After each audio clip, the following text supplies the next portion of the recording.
रुक जाए। फिर उसके बाद बड़े नरम लहजे से सर मेरा पहली बात वो मे आई कम इन सर, मे आई या इससे भी शॉर्ट लफ्ज है step in sir, step in sir, step in sir. क्या मैं अंदर आ सकता हूँ? क्या मुझे अंदर आने की इजाजत है?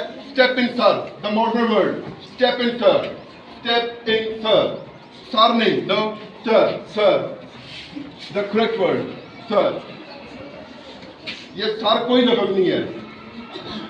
जो हम इंग्लिश पढ़ते हैं, ब्रिटिश को फॉलो करते हैं, तो उसमें सर है, वो क्यों कैसे है फिर कभी बात होगी। तो उनको फिर अपना मतलब बताएं। वापस उसी तरह जिस तरह आप कतार में आ जा रहे हैं। बहुत मैंने अच्छी बात यहाँ पे सीखी है कि आप लोग पैसे उठा के जेब में नहीं डालते, कहीं से मिल जाते हैं क्या करते हैं? दफ्तर में काफी पैसे वहां पे जमा हो गए हैं, जो बच्चा मांगता है सर उसको दे देते हैं। तो बेटा इसके बाद आपने क्या करना है? शॉर्ट इन शॉर्ट घर जाएं, नमाज का वक्त है, नमाज पढ़ें। उसके बाद अगर आपने हल्का सा कैलूला करना है तो जरूर करें। ये नहीं है कि 6 घंटे सोते ही रहें। मामा कहे उठ मेरा पुत्रा उठ दिए, ये नहीं करना, ठीक है। तो आपने उसके बाद अगर आपने ट्यूशन वगैरह रखी हुई है, वो अकेडमी है, वहां जाएं, अपना काम करें, पढ़ें दोबारा। उसके बाद खेलने का वक्त है। मैं हमेशा ये बात कहता हूं कि आप जरूर खेलें, लेकिन वो खेलें। अब लड़कियां क्रिकेट नहीं खेल सकती, खेलती है। जो खेलें आपके लिए वक्त भी जिनमें कम हो और जिस्मानी ज्यादा मुशक्कत हो, ठीक है, वो आप करें। एक्सरसाइज करें। एक्सरसाइज के बगैर बंदा बेकार है। एक्सरसाइज के बगैर बंदा बेकार है, ठीक है। उसकी मैं आपको मिसाल बाद में देता हूं। तो बेटा फिर आपने क्या करना है? रात का टाइम है, असल वक्त ये है, आपने अपनी पूरी जो स्टडी है उसको एक उसका बनाए, शेड्यूल उसका बनाए कि आपने क्या क्या करना है। शेड्यूल के 2 लफ्ज होते हैं, एक शेड्यूल होता है और एक उसको बोलते हैं schedule. Schedule schedule British, schedule American, ये दोनों चलते हैं। लेकिन तीसरा भी एक लफ्ज है वो फटा करेगा, वो नहीं बोल बयान करना है यहाँ पे। तो आपने अपना शेड्यूल बनाना है। रात को आप जितना पढ़ सकते हैं, जो मजमून मुश्किल लगता है उसको पढ़ें, 1 बार 2 बार 3 बार 4 बार 5 बार 6 बार 7 बार। अब यहाँ पे चिल्ला काटें, यहाँ पे चिल्ला काटें।